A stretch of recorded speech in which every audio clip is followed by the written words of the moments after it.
9 மணி. இலங்கை ஒலிபரப்பு கூட்டுத்தாபனம் செய்திகள். செய்தி ஆசிரியர் MC நஜிபுதீன். வாசிப்பவர் இர்ஷாதே காதர். தலைப்புச் செய்திகள். ஈரான் ஜனாதிபதியின் மறைவை அடுத்து இலங்கையில் நாளை தேசிய துக்க தினம். கனமழை காரணமாக பல பிரதேசங்களில் அனர்த்தம். 33,000 பேர் பாதிப்பு. புத்தளம் மாவட்டத்தில் உள்ள சகல பாடசாலைகளுக்கும் நாளையும் நாளை மறுதினமும் விடுமுறை. இலங்கைக்கும் இந்தோனேஷியாவுக்கும் இடையிலான உறவை மேலும் வலுப்படுத்த நடவடிக்கை. இலங்கையுடன் கொடுக்கல் வாங்கல்களை மேம்படுத்துவதற்கு பல நாடுகள் விருப்பம். பொருளாதாரத்தை வலுவூட்டுவதற்காக 2 சட்டமூலங்களை பாராளுமன்றத்தில் சமர்ப்பிக்க ஏற்பாடு. கொழும்பில் டெங்கு தொற்றை கட்டுப்படுத்துவதற்கு உடனடி நடவடிக்கைகளை மேற்கொள்ளுமாறு வேண்டுகோள். ஈரான் ஜனாதிபதியின் ஜனாசா நல்லடக்கம். நாளை 5 நாட்கள் துக்க தினம். லங்கா பிரீமியர் லீக் கிரிக்கெட் சுற்றுத் தொடருக்கான வீரர்களை தேர்ந்தெடுக்கும் ஏலம் நாளை. அவை தலைப்புச் செய்திகள். இனி விரிவான செய்திகள். ஈரான் ஜனாதிபதி இப்ராஹிம் ரைசியின் மறைவை அடுத்து இலங்கை அரசாங்கம் நாளை தேசிய துக்க தினமாக பிரகடனப்படுத்தியுள்ளது. சகல அரச நிறுவனங்களிலும் தேசிய கொடியை அரைக்கம்பத்தில் பறக்கவிடுமாறு அரசு நிர்வாக உள்நாட்டு அலுவலர்கள், மாகாண சபைகள் மற்றும் உள்ளூராட்சி மன்ற அமைச்சின் செயலாளர் பிரதீப் யசரத்ன தெரிவித்துள்ளார். பருவப்பெயர்ச்சி வானிலை நிலவுவதனால் மழையும் காற்றும் தொடரும் என்று வளிமண்டலவியல் திணைக்களம் எதிர்வு கூறியுள்ளது. மேல் சப்ரகமோ வடமேல் மாகாணங்களினதும் காலி, மாத்தறை, கண்டி, நுவரெலியா, மன்னார் மாவட்டங்களினதும் சில இடங்களில் 100 மில்லிமீட்டர் மழை வீழ்ச்சி பதிவாகக்கூடும். ஏனைய பிரதேசங்களிலும் மழை பெய்யலாம். மழையுடன் கூடிய வானிலை நிலவுவதனால் சில பிரதேசங்களில் அனர்த்த நிகழ்ந்துள்ளதாக அனர்த்த முகாமைத்துவ மத்திய நிலையம் தெரிவித்துள்ளது. இரத்தினபுரி, கேகாலை, அனுராதபுரம், கண்டி, காலி, களுத்துறை, யாழ்ப்பாணம், புத்தளம், கம்பகா மாவட்டங்களிலே அனர்த்தம் பதிவாகியுள்ளது. புத்தளம் மாவட்டத்தில் 8,780 குடும்பங்களைச் சேர்ந்த 32,710 பேர் பாதிக்கப்பட்டுள்ளனர். ரத்தினபுரி மாவட்டத்தில் 26 குடும்பங்களைச் சேர்ந்த 93 பேரும், கண்டி மாவட்டத்தில் 7 குடும்பங்களைச் சேர்ந்த 30 பேர் பாதிக்கப்பட்டிருக்கிறார்கள். களுத்துறை மாவட்டத்தில் 23 குடும்பங்களைச் சேர்ந்த 77 பேரும், கம்பஹா மாவட்டத்தில் 133 குடும்பங்களைச் சேர்ந்த 561 பேரும் பாதிக்கப்பட்டிருப்பதாக அனர்த்த முகாமைத்துவ மத்திய நிலையம் தெரிவித்துள்ளது. கனமழை காரணமாக புத்தளம் பெரிய கடவள குளம் பெருக்கெடுத்திருப்பதனால் முந்தல் பிரதேசத்தில் ஓரளவு வெள்ளம் ஏற்பட்டுள்ளது. வெள்ளத்தில் பாதிக்கப்பட்ட ஒரு குடும்பத்தைச் சேர்ந்த 3 கடற்படையினர் மீட்டுள்ளனர். இதேவேளை நாட்டின் பல பிரதேசங்களில் மண் சரிவு, கற்பாறை சரிந்து விழுதல், மரம் முறிந்து விழுதல் உள்ளிட்ட அனர்த்தங்களும் இடம்பெற்றுள்ளன. தெத்ருஓயா நீர்த்தேக்கத்தின் 2 வான்கதவுகள் திறக்கப்பட்டுள்ளன. இதன் காரணமாக நீரந்தி பிரதேசங்களில் வசிப்பவர்களை எச்சரிக்கையுடன் செயற்படுமாறு அனர்த்த முகாமைத்துவ மத்திய நிலையம் கேட்டுக் கொண்டுள்ளது. எல்ல வெள்ளவாய வீதி இன்றிரவு 8 மணியிலிருந்து நாளை காலை 6 மணி வரை மூடப்பட்டிருக்கும். மண்மேடு சரிந்து விழுவதனால் இந்த வீதி மூடப்பட்டுள்ளது.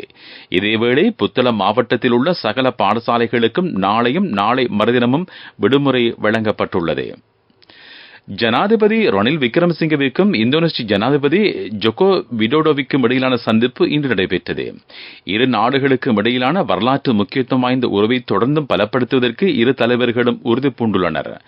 2 நாடுகளுக்கும் இடையிலான பொருளாதார ஒத்துழைப்பை மேம்படுத்துவது பற்றியும் கவனம் செலுத்தப்பட்டது. பிராந்திய மற்றும் சர்வதேச விவகாரம் பற்றியும் இந்த பேச்சுவார்த்தையின் போது ஆராயப்பட்டது. இலங்கையுடன் கொடுக்கல் வாங்கல்களை மேம்படுத்துவதற்கு பல்வேறு நாடுகள் விருப்பம் தெரிவித்திருப்பதாக பிரதமர் தினேஷ் குணவர்த்தன தெரிவித்துள்ளார். பொருளாதார நெருக்கடி காரணமாக கடந்த காலங்களில் சர்வதேச சமூகத்துடனான கொடுக்கல் வாங்கல்கள் பின்னடைவை எதிர்கொண்டிருந்தன. எனினும் தற்போது அந்நிலை மாற்றமடைந்துள்ளதாகவும் அவர் கூறினார்.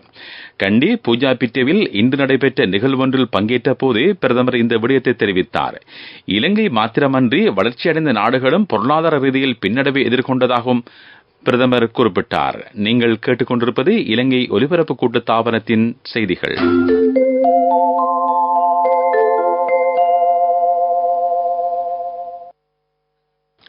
இலங்கையின் பொருளாதாரத்தை வலுவூட்டுவதற்கு அவசியமான 2 சட்டமூலங்கள் எதிர்வரும் புதன்கிழமை பாராளுமன்றத்தில் சமர்ப்பிக்கப்படும் என்று பதில் நிதியமைச்சர் ஷெஹான் சேமசிங்க தெரிவித்துள்ளார்.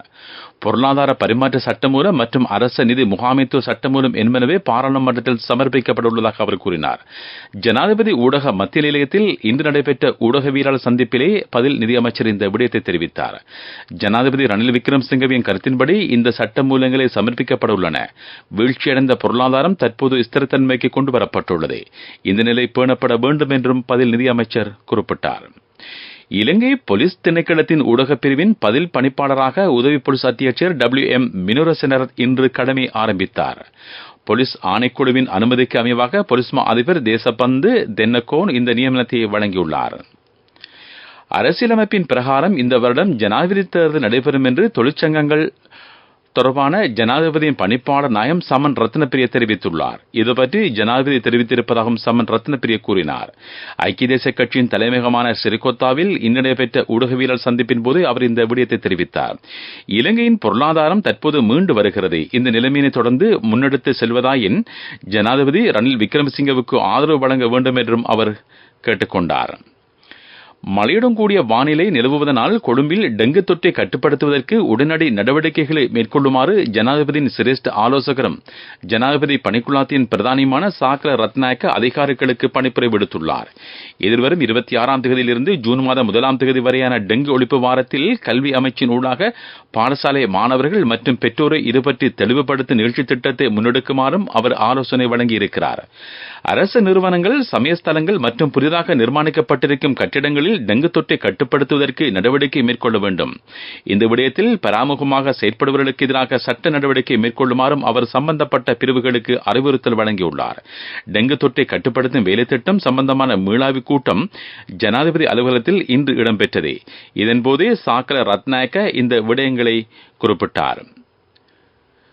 புத்தரஷ்மி வெஷாக் உற்சவத்தை முன்னிட்டு அரசு சேவையாளர்களுக்கு எசிதிசி சதஹம்சர் எனும் தலைப்பிலான நிகழ்வு நாளை நடைபெறவுள்ளது. அரசாங்க தகவல் திணைக்களத்தில் இது இடம்பெறும். சங்கைக்கிரிய பொத்துகர மஹிந்த சிறி தேரர் போதனை நிகழ்த்துள்ளார். அமைச்சர் கலாநிதி பந்துல குணவர்த்தன் உட்பட முக்கியஸ்தர்கள் இதில் பங்கேற்க உள்ளனர்.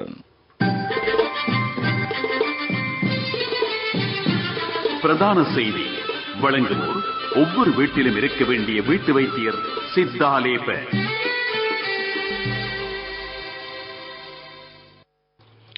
குடும்ப சுகாதார சேவை பயிற்சியாளர்களாக 1000 பேர் இணைத்துக் கொள்ளப்பட உள்ளனர்.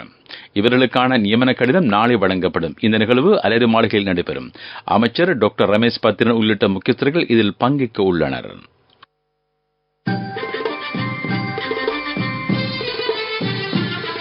பிரதான செய்தி வழங்கியோர் ஒவ்வொரு வீட்டிலும் இருக்க வேண்டிய வீட்டு வைத்தியர் சித்தாலேப.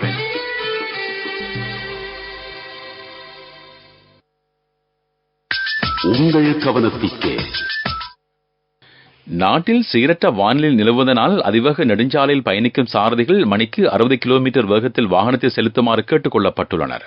தொடர்ந்து மழை பெய்வதனால் விபத்துக்களை தவிர்க்கும் நோக்கில் வீதி அபிவிருத்தி அதிகார சபை இந்த வேண்டுகோளை விடுத்துள்ளது.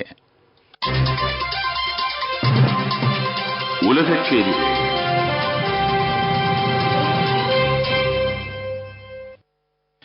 ஈரான் ஜனாதிபதி இப்ராஹிம் ரைஷியின் ஜனாசா நல்லடக்கம் நாளை தப்ரிஸ் நகரில் நடைபெறவுள்ளது. ஈரான் ஜனாதிபதி மற்றும் அவருடன் பயணித்த ஏனையவர்களுக்காக 5 நாள் துக்க தினம் அனுஷ்டிக்கப்படும் என ஈரான் ஆன்மீக தலைவர் அயத்தொல்லா அல் கமைனி தெரிவித்துள்ளார். இதேவேளை பாகிஸ்தான், லெபனான், சிரியா போன்ற நாடுகளிலும் 3 தினங்களுக்கு துக்கம் தினம் அனுஷ்டிக்கப்பட உள்ளது. ஈரானின் புதிய பதில் ஜனாதிபதியாக முகமது முக்ஃபர் கடமைகளை ஆரம்பித்துள்ளார். அந்நாட்டு அரசியலமைப்பின்படி ஜனாதிபதி வெற்றிடம் ஏற்பட்டு 50 நாட்களுக்குள் புதிய ஜனாதிபதி தெரிவு செய்யப்பட வேண்டும். இப்ராஹிம் ரைசி உள்ளிட்ட முக்கியஸ்தர்கள் பயணித்த ஹெலிகாப்டர் கிழக்கு அசர்பைஜானுக்கு அருகிலுள்ள ஜோல்ஃபா பகுதியில் நேற்று விபத்துக்குள்ளானது. ஈரான் ஜனாதிபதியின் மறைவிற்கு உலக நாடுகள் அனுதாபம் தெரிவித்து வருகின்றன. ஹமாஸ் அமைப்பும் தனது இரங்கலை வெளியிட்டுள்ளது. அபிவிருத்தி செய்திகள்.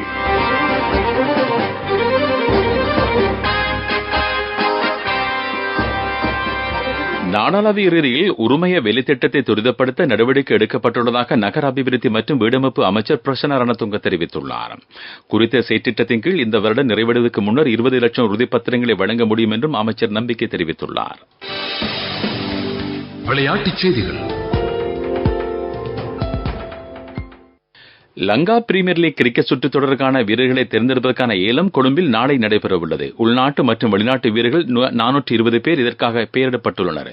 ஏலம் 18 கட்டங்களில் நடைபெறும் என்று இலங்கை கிரிக்கெட் நிர்வாகம் அறிவித்துள்ளது. வர்த்தக செய்தி அனுசரணை. பட்டதாரியாகும் போது, திருமணத்தின் போது, குழந்தை பிறப்பின் போது மற்றும் 25வது திருமண ஆண்டு நிறைவின் போது 50,000 ரூபாய் வரை விசேட அனுகூலங்கள். மாதாந்தம் 12,500 ரூபாய் வீதம் சேமித்திடும் ஸ்ரீ சேவிங்ஸ் சாம்பியன்களுக்கு மேலும் பணப்பரிசுகள். இலங்கை மத்திய வங்கி வெளியிட்டிருக்கும் புதிய நாணய மாற்று வீதத்தின்படி அமெரிக்க டாலர் ஒன்றின் கொள்விலை 294 ரூபாய் 92 சதம், அதன் விற்பனை விலை 304 ரூபாய் 59 சதமாகும். பட்டதாரியாகும் போது, திருமணத்தின் போது, குழந்தை பிறப்பின் போது மற்றும் 25வது திருமண ஆண்டு நிறைவின் போது 50,000 ரூபாய் வரை விசேட அனுகூலங்கள். மாதாந்தம் 12,500 ரூபாய் வீதம் சேமித்திடும் ஸ்ரீ சேவிங்ஸ் சாம்பியன்களுக்கு மேலும் பணப்பரிசுகள். பொருளாதார செய்திகள். கட்டுக்கரை குள நீர்ப்பாசனத்தில் மன்னாரில் சிறுபகுத்தில் 3,495 ஏக்கரின் நிச்சயகை முன்னெடுக்கப்பட உள்ளது. இதற்கான ஏற்பாடுகள் மேற்கொள்ளப்பட்டிருப்பதாக மன்னார் மாவட்ட செயலாளர் கனகேஸ்வரன் தெரிவித்துள்ளார். மாவட்ட செயலகத்தில் இன்று நடைபெற்ற ஊடகவியலாளர் சந்திப்பின் போது அவர் இந்த விடயத்தை கூறினார். காலநிலை அறிக்கை. பருவப்பெயர்ச்சி வானிலை நிலவுவதனால் மழையும் காற்றும் தொடரும் என்று வளிமண்டலவியல் திணைக்களம் எதிர்வு கூறியுள்ளது. மேல் சப்ரகமோ, மத்திய வடமேல் தென் வடமத்திய மாகாணங்களில் அடிக்கடி மழையோ இடியுடன் கூடிய மழையோ பெய்யக்கூடும்.